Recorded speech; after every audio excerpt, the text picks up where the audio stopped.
back to sharoncullenart. I just completed this video and realized that for part of it, it was blurry, so I'm doing the entire thing again. So today what I wanted to work on a little bit with you is controlling water on your paper, controlling pigment on your paper, and how to get there to do that, especially if you're a beginner. This is a huge problem for beginners. I remember having the problem myself as a beginner. So I just wanted to go over that with you. And I received a comment from Bill Wickens, who had left a comment on one of my videos about his issues with controlling water. He says he either has too much pigment on his paper or he has too much water on his paper. Now, there are a few tips that I just want to give you today real quick, and hopefully this won't take too long. I recommend that when a beginner starts out that you use a synthetic brush.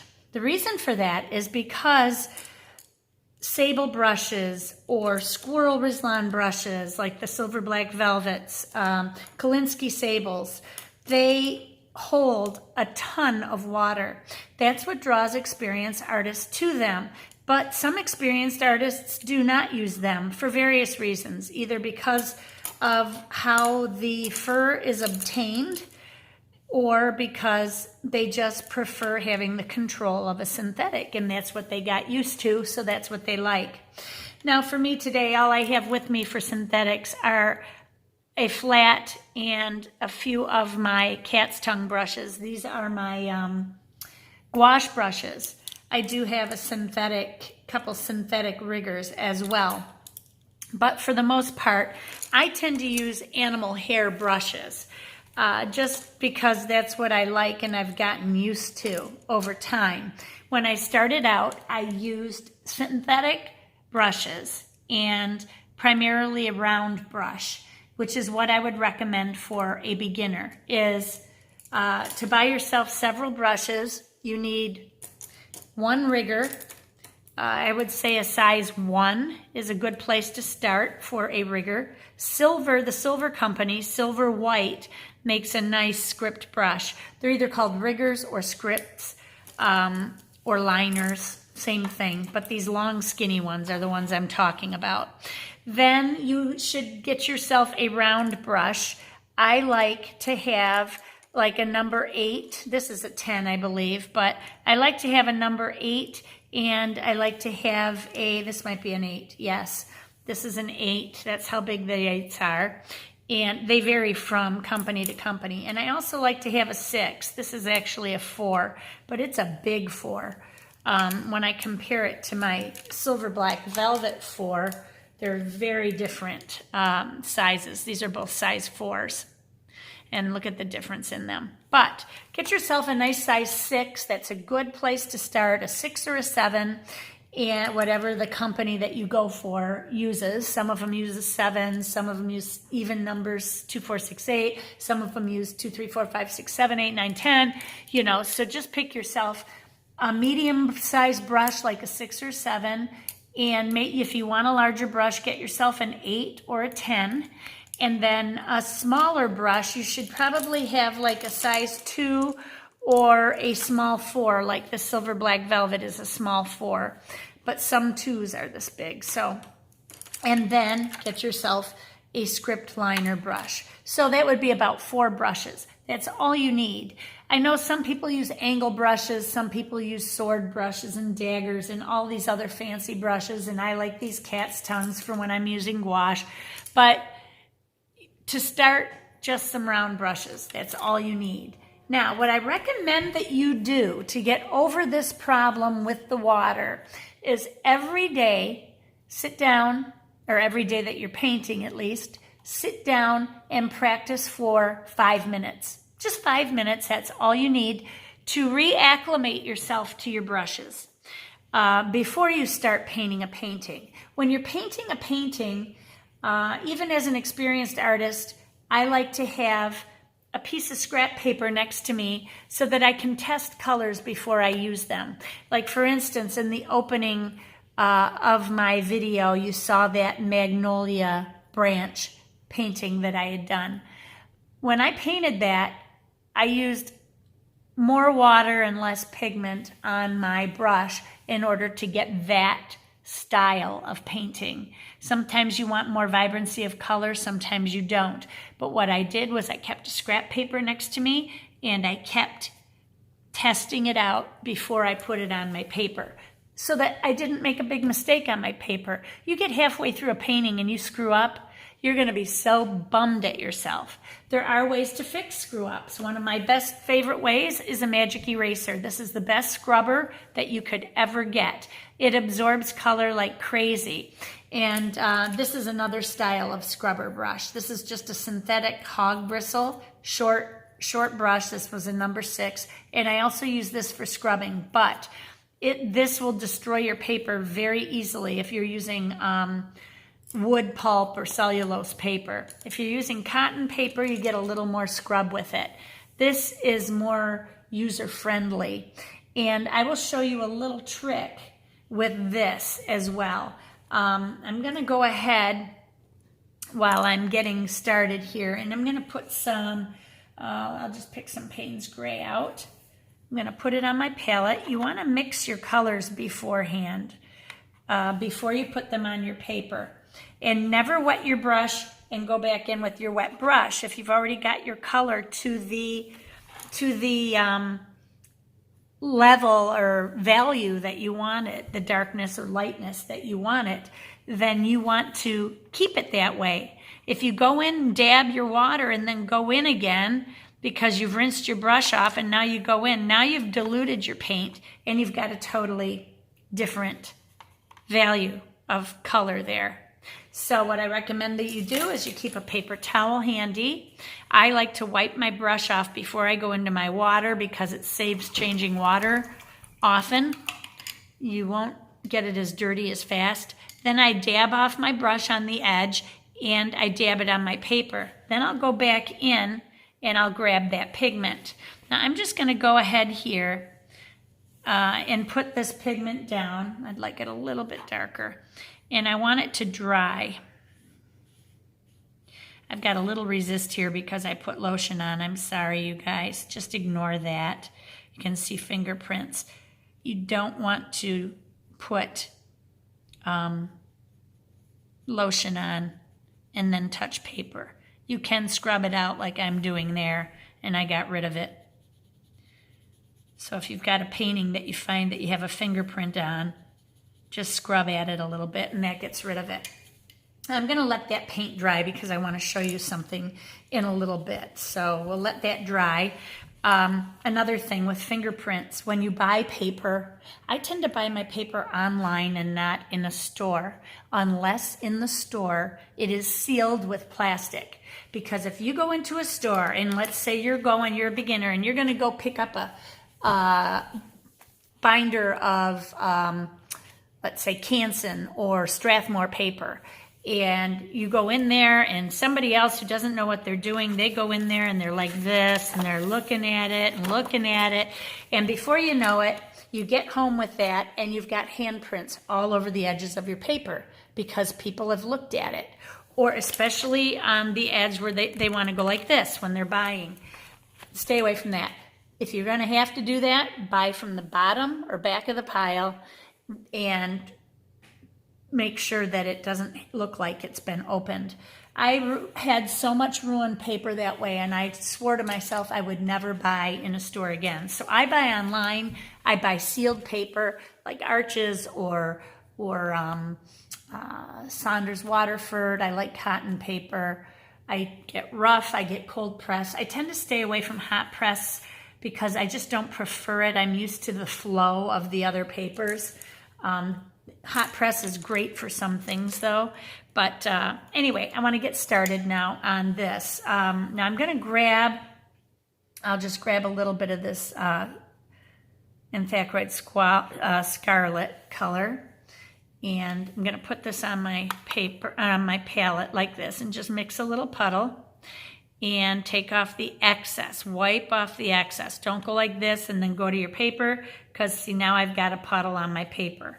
And of course I've got fingerprints there too. I don't know if these are mine or if they're somebody else's. But anyway, you do that and you're like, oh, now I got a puddle. What am I gonna do? So what I do often is I will take just an edge of my paper towel and I'll just go like this and dab up the puddle. Dab up the excess. This puddle wasn't too bad.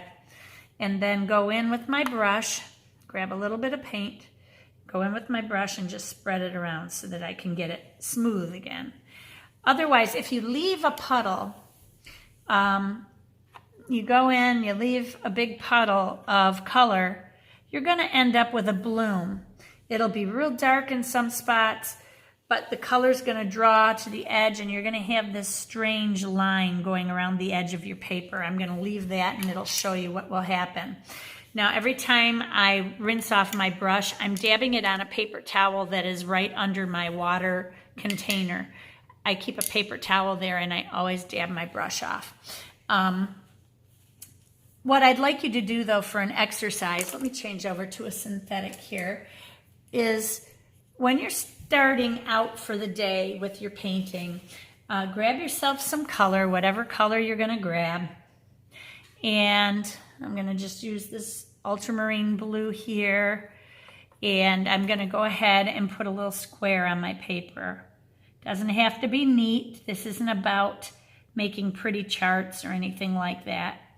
But then once you're sure you've got the right amount of color there that you want, go ahead and add a little bit of water to your brush and start from the bottom then and go up until you touch that edge and it starts to pull that color back down. Now you've gotten a very light pigment and a darker pigment. If you want to go darker with that pigment, you can add some dark to the top. Make it a dark, medium, and a light pigment. Just need a little more of this medium though. There we go. And then just practice that. And you'll see that you get a nice flow with your color. But I suggest you practice with different colors, get used to what your colors will do on paper.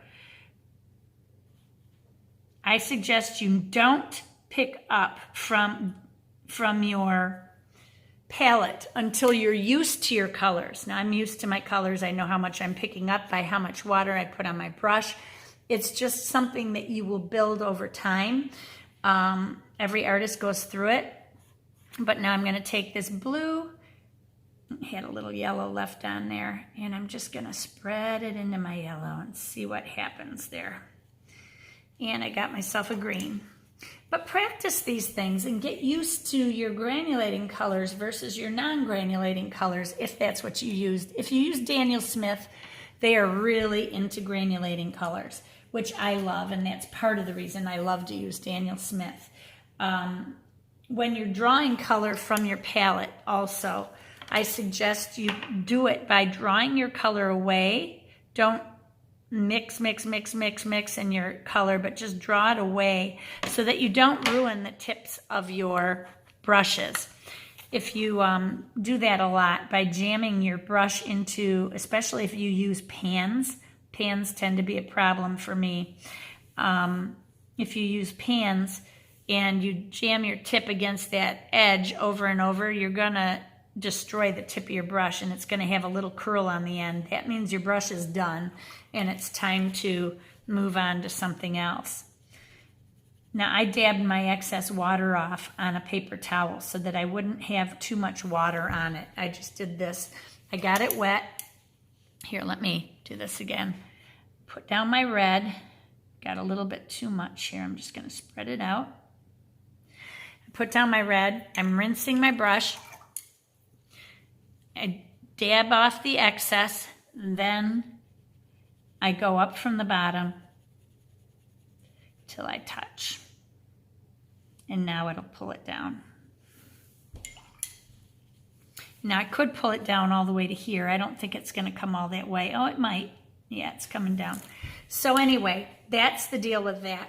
I would suggest you practice this daily. And then when you're doing a painting, keep a piece of scrap paper next to you. And if you need to mix a purple or a certain green, here, I'll grab some perylene green. Got it on my palette here. I don't know if you can see that. And then rinse my brush. Grab a little bit of quinacridone gold.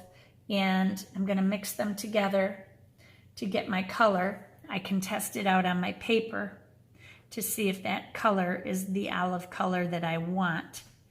And if it is the correct color, great. If it isn't, oh, it's too light, I need it to be a darker green. Go back, add a little more green to this, test it again until you get the right color. Then go over to your paper. Or let's say you're going to be doing a landscape with trees. So I'm going to grab some perylene green here. And I'm just going to dab in my tree real quick. Something loose, but you know you're going to be working on trees, so you just want to kind of get into that mode. So here's my tree top. I'll take a little bit of ultramarine blue, let's say, and I'm going to add that in here and there for my shadows, especially on the bottom, so it gets a little bit darker. And then let's say I want a little bit of that quinacridone gold. And I want that for where the sun is just kissing those branches a little bit. And I'll mix it in with my green. And then the sun catches that on that side. And so you've practiced your tree. Now you can go say, oh, do I like those colors? No, those are off. Do it again. If they look like they might be right, then go ahead to your painting and go ahead and start working on your painting. Now, this isn't quite dry yet. I'm going to dry it and I'll be right back.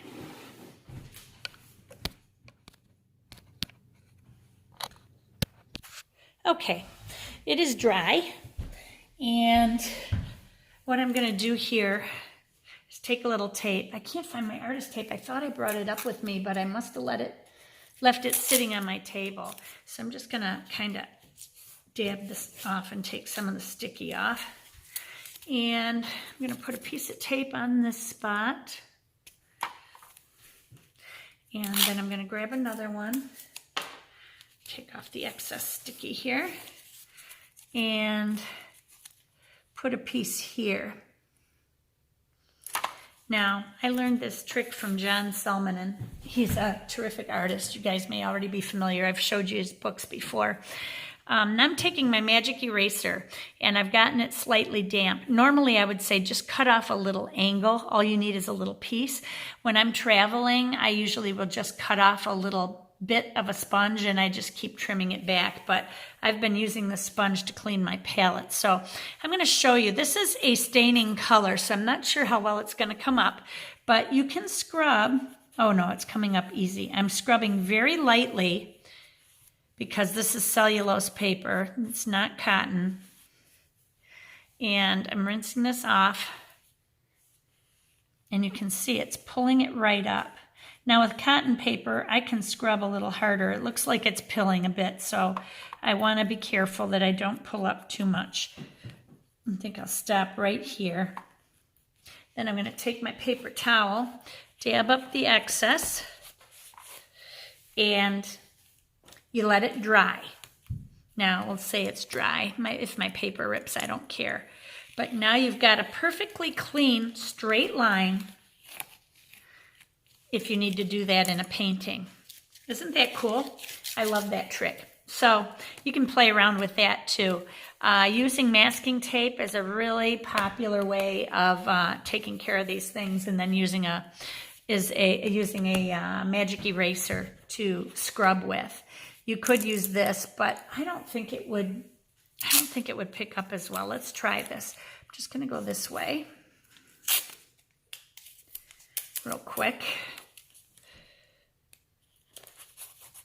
And wet my brush, dab it off. Oh, I guess it'll work, but so I'm scrubbing it right into the other white spot. There. Nope, see how I'm pilling it? I'm barely touching, and I'm pulling this paper up. Could be that I got it a little too wet, but again, a magic eraser controls it a lot better. That's how far I could get with it, with that. But when I use the magic eraser in this one little spot, look at how much better it came up here. And then you let it dry before you pull your tape off so that you don't tear your paper.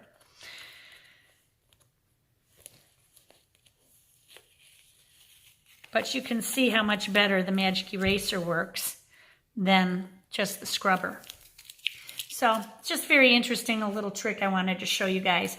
But this dried, and I was moving around with it, so it kind of went all over the place and left this weird mark. But you can see here the bloom that it left was really odd.